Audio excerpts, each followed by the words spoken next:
Today we're gonna be talking about hip hop, but we're not gonna be approaching hip hop from, the perspective of asking who started hip hop. Today we're gonna be talking about hip hop from the aspect of what made hip hop possible.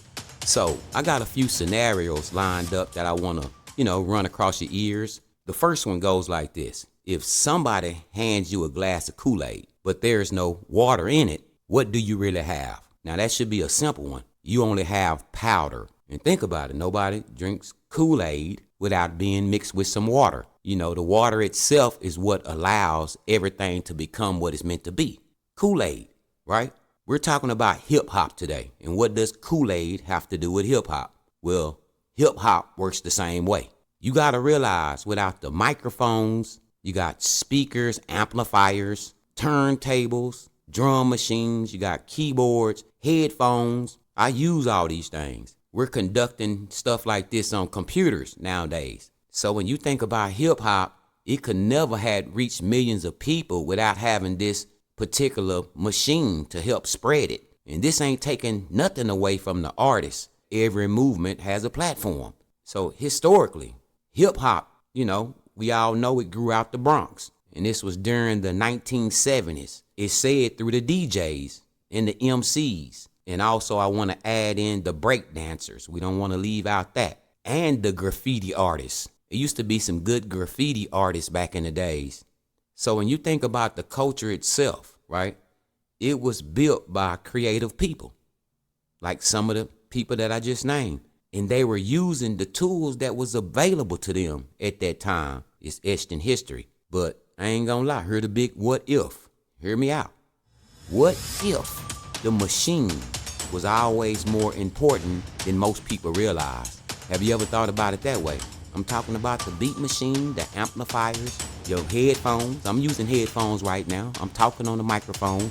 It's connected to my home computer, right? I'm doing all this right now. Think about it. What if every generation became more connected to the machine than to nature? I know that's a deep thought for some of y'all, but that's what's happening in real time. You got to look around. The microphone have became more important than the human voice. And I ain't lying. So let's talk about the speakers. The speakers themselves have became more important than the natural sound of nature. The computer has became more important than the band. You got to think about some of these things. We got artificial intelligence. It's becoming more important than the producer. Yep. These are times that we're moving in when we talk about technology and we're talking about machinery, beat machines and keyboards, amplifiers and microphones and computers. What I'm trying to say is that every step has moved us, a little further from the original vibration of the human expression. So I be wondering sometimes, is this progress? Because I'm dealing with some of this stuff that I'm talking about. Or is it becoming dependence? We got to be critical thinkers and we got to think like this at times. You got to think about a recording studio. A lot of people say they going to the stew, right? We going to the stew. Without the recording technology, what I'm saying, you would just be simply performing live wherever people can hear you. You wouldn't have the technology behind you. You wouldn't have the branding or the distribution, what I'm saying, behind you. The machine itself, it also gives someone else the power to edit, to package, to market, to own and control who hears what you have created. I don't know if y'all ever heard of the company called Steinberg. Steinberg is a company that is originated out of Germany. They make a lot of beat machines and keyboards. Basically, Steinberg is known around the world for music production technology. So what it does, it creates tools for musicians, engineers, and producers. And you got many people, right? You got millions of people that have used their equipment to record and shape their music. And that's a fact. You can fact check me on that. I've used Steinberg equipment. It's been around since the 70s, 80s, I'm sure. Now, something that's more deeper that I want to point out to y'all about Steinberg. So what we gonna do, we gonna break down the word Steinberg in a way that you will never hear it, right? Only here, you're gonna hear it like this. So like I said, the name Steinberg has German origins. It derives from Germany. The word Stein, first of all, it means stone. Yeah, the word Stein means stone. Now, the word berg means mountain. So put both of them together, you have Steinberg, and it literally means stone mountain. Now think about this. A stone mountain, it represents something solid. It's a mountain. It's solid. You can't move it. It's unmovable, and it lasts a long time. It's gonna be there for eons, for centuries, right? What if music itself, right now, has become built up on a technical mountain? I believe it has. And this is not because of one company. It's not because of, one country by using machines. And this is because every artist starts out or will eventually build a foundation of their music or their production from the machine. You can't escape it if you're dealing with production. So basically what I'm saying today, without the machine or the machines, right, the message is only going to reach just a few people. It ain't going to reach a lot of people. But you got to think a little deeper now, okay? Whoever owns the machine can also shape the message. They can edit the message. Remember, they can edit it, they can cut, they can paste it, they can reject it. They can say, you know what? We know you worked on these 11 smooth jazz compositions. We just don't like them. We're not going to approve any of them.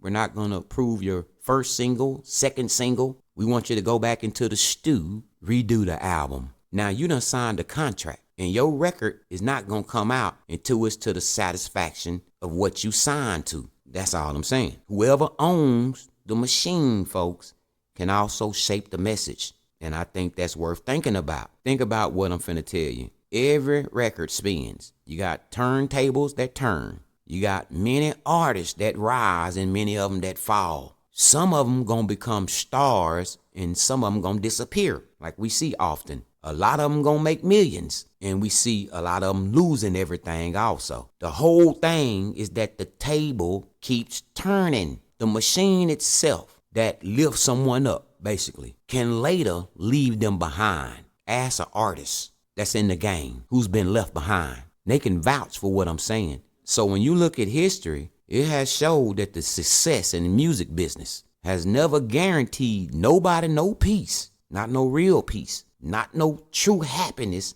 outside of just spending fiat currency, temporal happiness. A lot of times it don't create the freedom that you went in thinking that you was gonna have as an artist. Here's another thought. Here's something else. People often upload everything up on their devices. We do it, right? I got to say we because I'm included. We do our music like that. Now, some of these things I don't do. I don't be loading up family pictures, but a lot of people do. We all load up our passwords. Can we agree? Everybody load up their passwords. You got people that record their business ideas and their memories. They jot them down into the computer, the machine. What's happening is that the machine is almost becoming like a second mind. It's like one day people gonna wake up and they gonna wonder, where did all that information go that I was inputting in the computer? This is when the awakening happened. When they say people start to wake up in the simulation, they'll ask questions like this. Where were all those pictures going when I kept on uploading a picture every 2 or 3 days? Especially people on Facebook or just social media platforms. They want you to upload new pictures. If you the type of guy that do online dating, then a woman really don't want to date you if she don't see no up-to-date picture. And you have a lot of guys that are like that too. So you're basically influenced to put up-to-date pictures continuously, put your family pictures, put your kids' pictures, put your pets' pictures into the machine. We don't want to get it twisted, right? We're talking about machines, beat machines, keyboards, headphones, the computer, amplifiers, right? We're talking about things like that today. So basically, back to what I was saying, people will wake up one day and say, where did all those pictures go? Outside of just saying in cloud space, they're being saved in the cloud. I'm buying terabytes at this point because I have so many pictures. My cloud space is running out. Maybe the machine itself is learning more about us than we're learning about each other. Have you ever thought of it that way?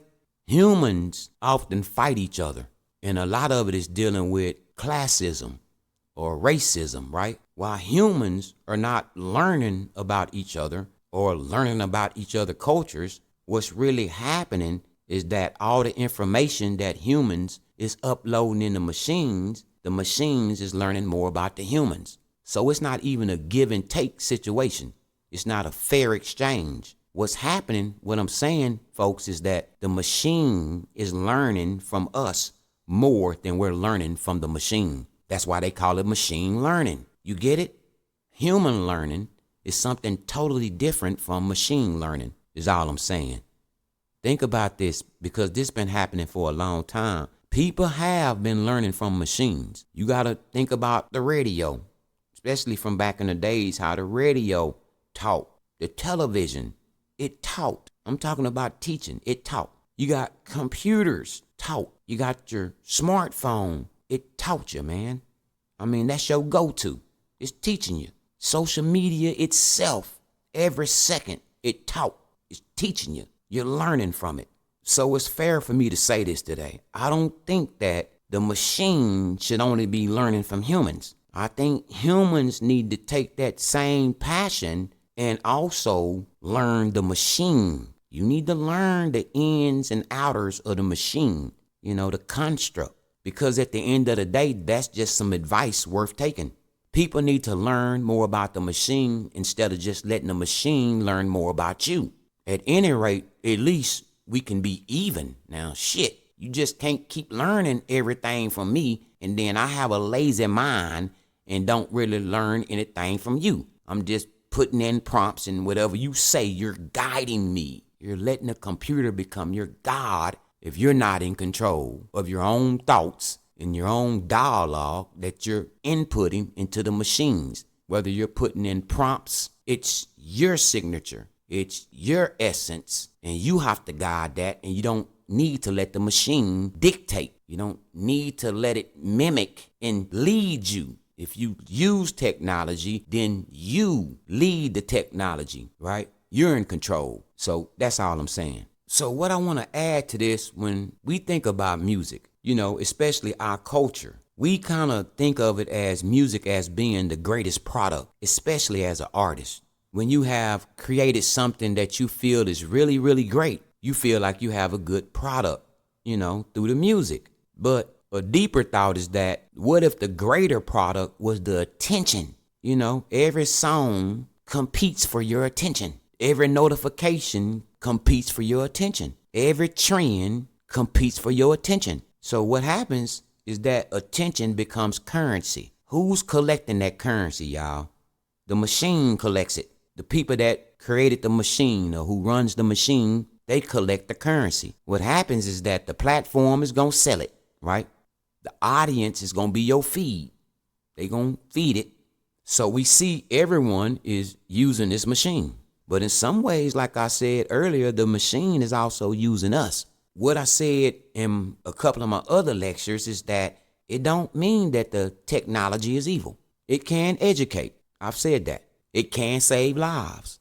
It's called a heart machine. It's called a blood pressure machine. If you need that type of care and you keep neglecting it, you could be out of here. So technology can save lives.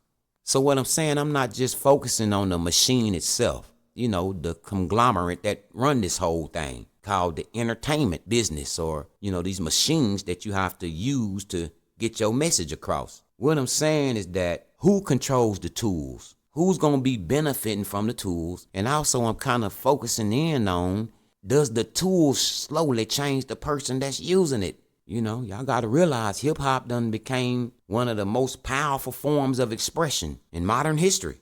We got artists that poured their life into it, literally, but at the same time, it also became one of the biggest businesses in the whole world. And that's because of the machines. The machines allowed it to be copied and recorded and streamed and marketed and then sold. We got two things happening here. We got, without the people, basically, there's no culture. But also without technology, there's no worldwide distribution. Ain't nobody gonna hear it. So you got both things that matter equally. But seemingly to me, something is benefiting more off the culture than the culture is benefiting from it. And that's what we need to be careful about. I'm not telling people basically to reject the machines. I'm using the machines right now. The lesson that I'm trying to bring today is that we don't need to become servants to the machines. If we gonna use the damn machines, use them. Don't let the machine use you. Be creative with it. That's what I be doing. I'm creative with it. Don't be dependent on the machine for your identity. Don't let the machine take true self. We all playing avatars, but I'm just saying, man, be careful. You got to let your voice stay stronger than the software that you're using. You got to let your mind stay stronger than the algorithm. The algorithm be pissing me off, but I got to stay stronger than it. Hopefully one day you'll realize that all the machines was built to process information. And only us as human beings can decide what information is worth believing, questioning, rejecting, researching, and etc. Basically what I'm saying today, folks, the choice is yours.